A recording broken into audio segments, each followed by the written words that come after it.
Bonjour, on se retrouve pour la suite du cours par compétences consacré aux séries numériques. Donc, je rappelle que dans la précédente séance, on avait dit que la technique la plus usitée et la plus recommandée pour étudier la nature d'une série à terme positif, c'est la technique de l'équivalent. Alors, je rappelle que technique d'équivalent, ça sous-entend que si on ne peut pas trouver un équivalent directement, on passe d'abord par un développement limité, ce qu'on a fait ici. Et à la fin du développement limité, on ne garde que le terme prépondérant, donc le premier terme du développement limité. Et ce premier terme non nul, c'est l'équivalent. Et donc, grâce à ces équivalents, vous remarquerez que vous tomberez la plupart du temps sur un terme en 1 sur n puissance alpha. Et donc, d'après le théorème fondamental sur les séries de Riemann, eh bien, vous pouvez directement conclure sur la convergence ou la divergence de votre série numérique. D'où la puissance de la technique grand A sur le théorème des séries de Riemann. Alors, ça, c'est donc la technique la plus usitée. Mais il y a des situations où on ne pourra pas trouver de développement limité, où on ne pourra pas trouver d'équivalent. Regardez directement l'exemple qui suivra, de celui-là. Le problème, c'est qu'ici, on a affaire à logarithme népérien de n en plus l'infini, et logarithme népérien de n en plus l'infini, on n'en connaît pas un développement limité. En fait, ln de n en plus l'infini, il n'est équivalent qu'à lui-même. Donc le problème, c'est que vous ne pourrez pas simplifier l'équivalent plus que ça. L'équivalent, c'est lui en fait. Donc comme vous êtes coincé, il va falloir mettre en place une autre technique. Eh bien, ce qu'on va simplement faire, c'est abaisser nos exigences.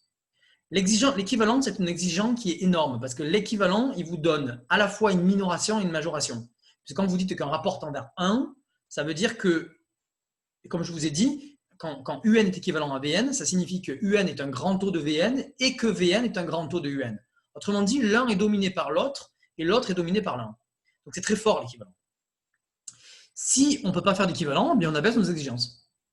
Donc on va ne faire qu'une majoration ou qu'une minoration. C'est ce que j'ai appelé la technique numéro 2. Alors la proposition numéro 5, c'est la première proposition qui apparaît dans votre cours, le cours Tapuscrit que je vous ai distribué. Parce qu'en fait, effectivement, c'est de là que tout vient. Mais en fait, dans le cours par compétence, je me permets d'intervertir et de commencer par l'équivalent parce que l'équivalent, c'est le plus courant. Alors ça, c'est moins courant, mais c'est ça qui explique tout le reste. Donc, je vous demande d'écrire la proposition numéro 5 et on va l'appliquer tout de suite à l'exemple 15. Donc, pour prouver la proposition numéro 15, c'est ce que j'ai abordé hier.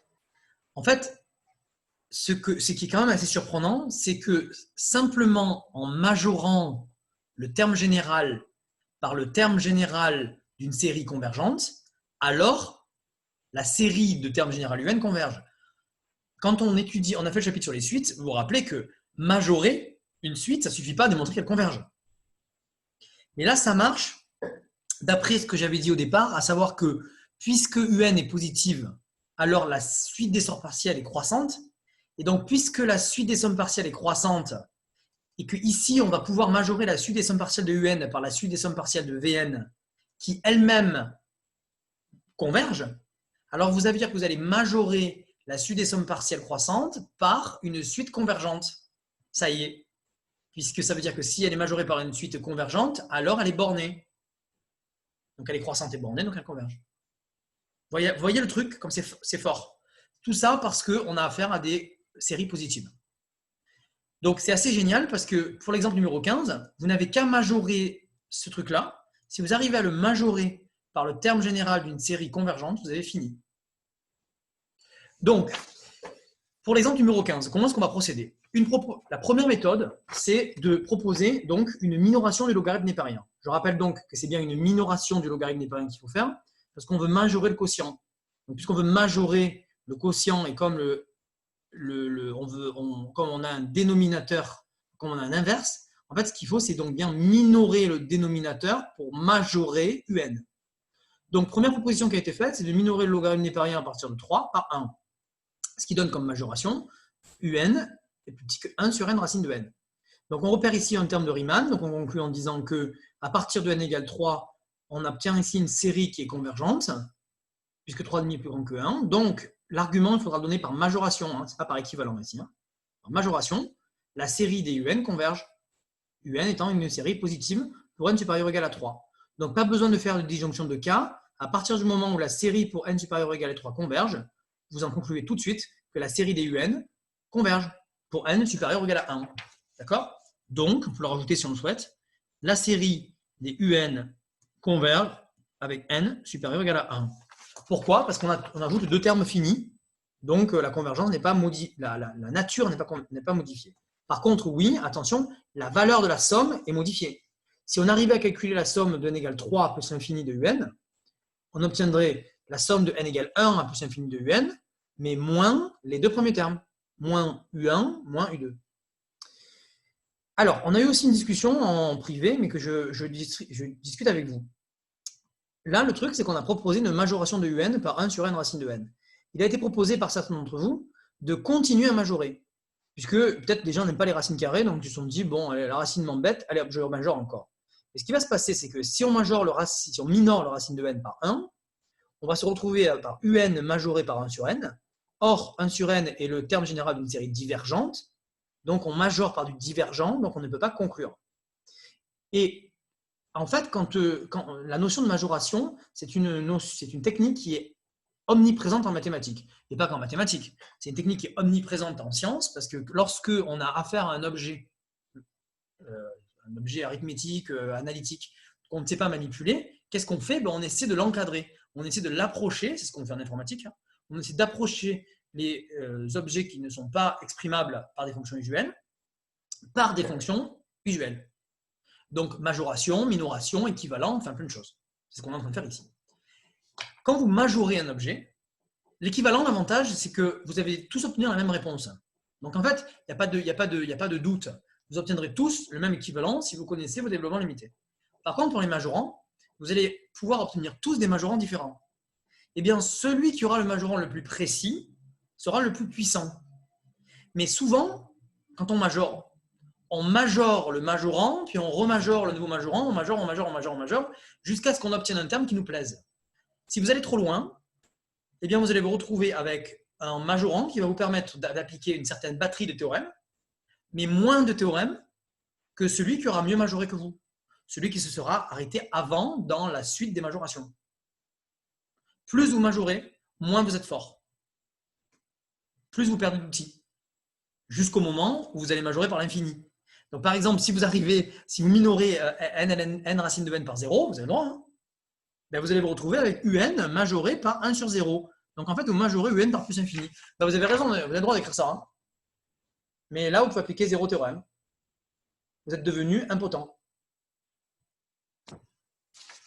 Voilà, c'est clair pour tout le monde cette histoire? Proposition numéro 6. Donc, on vient de traiter le cas de la majoration. Alors maintenant, imaginons qu'on soit dans la même configuration, à savoir que à partir d'un certain rang, un est positive et majorée par Vn.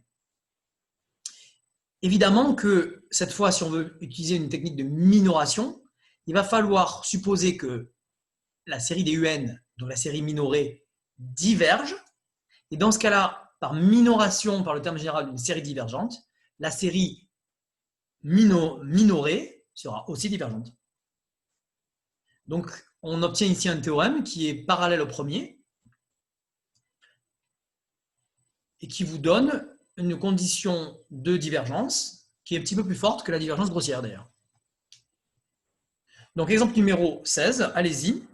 Je vous donne 1 sur n, 1 sur ln de n, qui est son propre équivalent, donc on ne peut pas appliquer la technique B1. Comment est-ce que vous allez faire pour étudier la nature de la série de termes général UN? Donc, le concept ici, pour analyser la série de termes général 1 sur ln de n, c'est donc de majorer le dénominateur pour obtenir une minoration de un. Majorer ln de x, effectivement, première inégalité possible, on majore par x. Et majoration optimale, enfin majoration affine optimale, c'est par x-1. Donc, pour démontrer que ln de x est plus petit que x-1 à l'écrit du concours, on vous demandera de le redémontrer. Vous avez deux méthodes pour faire ça. Ou l'inégalité des accroissements finis, c'est le plus évolué et le plus joli, mais le plus délicat à rédiger. Si jamais vous voulez faire comme en terminale, pas de problème. Hein. Vous analysez la soustraction, vous étudiez la fonction ln de x moins x-1. Vous démontrez que cette fonction-là est négative. par une étude de fonction. Donc, on y va. On minore donc ln de n par n, par exemple, ou n-1 si vous voulez. Voilà, simple formalité, donc correction de l'exercice numéro 16. La voici, la voilà. On minore donc un par 1 sur n. Or, la série des 1 sur n est divergente, donc par minoration, la série des un diverge. Vous voyez, là vous n'appliquez même pas de théorème. Hein. Il est bien connu que ça, la série harmonique diverge. Si vous voulez le préciser, vous pouvez évidemment diverge en tant que comme série de Riemann avec alpha égale 1. Mais c'est pas la peine. C'est un résultat fantastique. Juste, j'ai toujours pas compris pourquoi on impose petit n supérieur ou égal à 2. Ah, parce que si n vaut 1, ma série n'existe pas. Parce que ça va faire 1 sur 0. Ah oui, d'accord, ok. Ah Voilà. oui, c'est vrai que vous verrez, il y a beaucoup d'exos en fait, dans lesquels, en fait, surtout à l'oral, où en fait on vous dit nature et convergence de la série de termes générales, bing. Et on ne vous dit pas combien vaut n, à partir de combien il est valable. Parce qu'en fait, on s'en fiche. Il faut juste que la série soit définie. Bon, dans un vrai sujet d'écrit, à l'écrit en particulier, vous inquiétez pas, ça sera vraiment bien rédigé, parce qu'il n'y a pas de discussion possible avec l'examinateur. Donc là, vous saurez pour quelle valeur, à partir de quelle valeur de n on part. Là, c'était forcément 2. Ok, merci. Au-dessus aussi. Oui. C'est une question par rapport aux bandes de départ, justement. Oui. Si jamais on avait comme bande de départ n et que donc c'était une série qui s'allait jusqu'à plus l'infini, est-ce qu'on peut quand même appliquer nos techniques classiques? Je ne sais pas si vous voyez ce que je veux dire. Oui, c'est très intéressant, mais si ta borne inférieure d'indice, c'est pas un nombre fini, mais c'est n, ça ne s'appelle plus une série numérique. C'est le reste d'une série numérique. Si vous voulez analyser, ça s'appelle un reste. Donc en fait, quand tu regardes la somme de k égale n à plus l'infini de uk, tu remarqueras que ça fait la somme de k égale, je vais encore me ramener à 0 ou à 1, hein, je suis désolé, mais je ne peux pas faire autrement. Voilà ce que j'écris. Le reste d'une série, c'est simplement la somme de la série moins la somme partielle d'ordre n-1.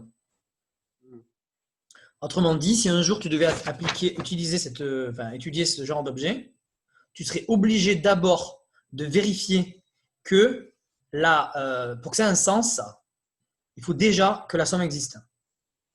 Pour qu'elle existe, il faut d'abord donc étudier la série usuelle pour k partant de 0, enfin de 1 ou de 2, on s'en fout. Hein. J'ai mis n0 ici, mais tu peux mettre n'importe quelle valeur. Et une fois que tu auras démontré que cette série converge, tu en déduiras que cette suite, elle va forcément converger vers ça. Donc par soustraction, ce terme, il tend toujours vers 0. Donc en fait, si la série DUK, elle converge, ce terme-là étant toujours vers 0, donc ce n'est pas très intéressant de l'étudier. Et si cette série, elle diverge, en fait, on démontre très simplement que ça diverge aussi. Donc finalement, pour étudier le reste d'une série numérique, tu es obligé de passer par la série numérique elle-même. Mais par contre, ça veut dire qu'à partir du moment où on a le premier, où on commence à k différent de 0, on a le deuxième terme potentiellement. Sauf qu'on le néglige, c'est ça le truc. Oui, c'est-à-dire que parce que comme on s'intéresse qu'à la nature d'une série, oui. Ce qui nous intéresse, c'est de savoir si la série converge ou diverge. Ah, d'accord. Oui, donc en effet, oui, d'accord. Oui. Donc il n'y a pas de modification de la nature à addition d'un nombre fini de termes. Oui, d'accord. Par contre, c'est pas ce que tu proposais toi. Hein. Toi, il y avait un nombre infini de termes, parce que c'était k égale n. Oui. Voilà. D'accord, merci. Je t'en prie. B3.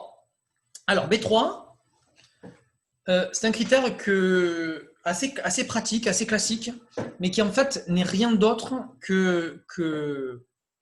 une autre façon de voir la technique B2. Donc, c'est juste une autre façon de voir la B2, mais elle fait partie intégrante des techniques, donc je la sépare. En fait, c'est un corollaire de B2, mais qui a toute sa part. Pourquoi? Équivalent, c'est plus précis. Si on n'y arrive pas, on fait majoration-minoration. Alors, si on n'y arrive pas, il y a encore une technique un petit peu plus générale. C'est celle qui consisterait à essayer de démontrer que UN est un petit taux ou un grand taux d'une suite du terme général d'une série qui soit divergente ou convergente. Alors, on va voir justement dans quel sens ça marche. ici, on ne va pas majorer ou minorer. On va trouver des grands taux, des petits taux. On va utiliser les relations de comparaison. Donc, B3, relation de comparaison. La proposition numéro 7, on l'appelle parfois le critère du N-alpha UN. Donc, je vous laisse écrire les deux situations et on en discute tout de suite. Donc, pour la preuve de la proposition numéro 7, première situation. Donc, j'ai corrigé, hein, vous avez dû remarquer, il y avait un alpha supérieur à 1 tout à l'heure, je viens de le modifier. C'était une erreur de frappe. Donc, première situation. Si alpha est strictement plus grand que 1, on va essayer de comparer, donc évidemment, UN à une série, au terme général, une série de Riemann. Ben, l'idée est très simple, c'est que à partir, si on démontre ça, alors c'est exactement la définition du petit taux.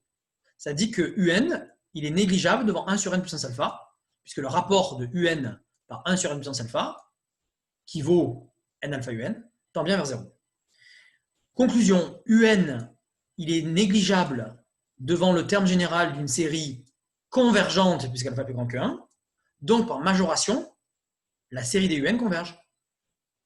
Puisqu'il est négligeable devant 1 sur n puissance alpha, il est majoré par 1 sur n puissance alpha fois un truc qui tend vers 0.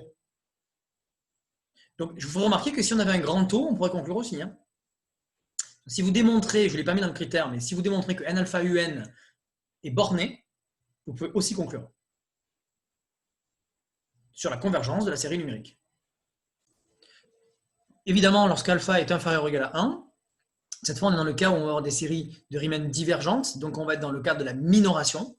Et donc, le concept, c'est d'essayer donc de démontrer que UN, cette fois, n'est plus négligeable devant un terme de Riemann, mais prépondérante devant un terme de Riemann.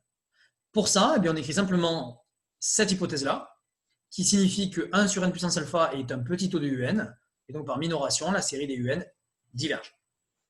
Pour alpha inférieur ou égal à 1, il y a un petit égal qui manque. Remarque numéro 9, fondamentale, c'est que comme je vous l'ai dit tout à l'heure, ce qu'on est en train de faire là ne permet pas de répondre à tous les cas. Il y a encore des cas qui sont en dehors de nos capacités. C'est les cas mixés. Si alpha est plus grand que 1 et que la limite n'est pas nulle, je ne peux pas conclure. Ah, en fait, si, on peut conclure si la limite est bornée, si la limite existe et est bornée. Bon. Mais si alpha il est strictement plus grand que 1 et que la limite est infinie, je ne peux pas conclure non plus. Donc ne croyez pas que la technique numéro 3 elle va permettre de répondre à tous les problèmes. En tout cas, ce qui est sûr, c'est qu'il faut l'utiliser après avoir tenté le reste. Souvent, vous aimez bien celle-là, donc vous faites celle-là en premier. Je peux comprendre parce qu'il suffit de l'apprendre par cœur et puis après de l'appliquer. Mais elle est un peu moins puissante que l'équivalent quand même. D'autant que souvent, on l'applique après l'équivalent. Parce que vous faites un équivalent. Vous tombez, imaginons, sur un terme avec des logarithmes. Vous êtes coincé, vous n'arrivez pas à majorer, à minorer, vous faites ça. Donc, je pense qu'il faut toujours commencer par l'équivalent. Je n'ai pas donné d'exemple là, on va en faire dans le TD tout à l'heure. Et technique numéro 4, c'est la dernière. Et il n'y a pas de temps de... Enfin, après, il y a d'autres techniques beaucoup plus évoluées, mais avec les moyens du bord, on ne peut pas faire grand-chose de plus que tout ça. La technique numéro 4, on en parlera surtout l'année prochaine. Cette année, on va faire juste un petit exemple. C'est la comparaison avec une intégrale. Donc, vous vous rappelez que c'est exactement comme ça qu'on a démontré l'item grand A sur le théorème sur les séries de Riemann. On a comparé la série de Riemann à une intégrale de Riemann. Eh bien, le petit exercice que vous avez fait avec les R, eh bien, il se généralise à la proposition numéro 8, à savoir, si vous avez une fonction f qui va de R+ dans R+, et qui est continue et décroissante, continue pour pouvoir l'intégrer, décroissante pour pouvoir avoir l'encadrement des R, le même que dans la démonstration des séries de Riemann, alors, la conclusion est très intéressante, la série des f de n et l'intégrale entre 0 et n de f de t dt ont même nature. Donc ça, c'est génial parce que ça vous donne un théorème qui vous donne un lien entre l'univers discret, les sommes discrètes, et l'univers continu, puisque je vous rappelle que l'intégrale, ça peut être compris comme une somme continue. Vous savez que ce petit symbole-là, c'est un S en fait, une somme continue. Donc c'est un théorème qui donne un lien entre le discret et le continu. Donc c'est quand même assez énorme.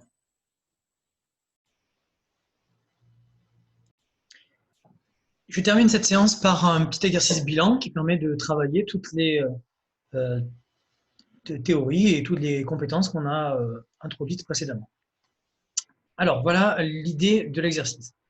On introduit la série de termes général un de x égale x puissance 2n sur 2n-1 pour tout n appartient à n et tout. Alors, la question qu'on se pose, c'est, premièrement, vers quoi, pour quelle valeur de x cette série converge? Deuxièmement, lorsqu'elle converge, vers quoi elle converge? Et tout ça grâce à, donc suivant les valeurs de x, grâce aux techniques qu'on a introduites avant.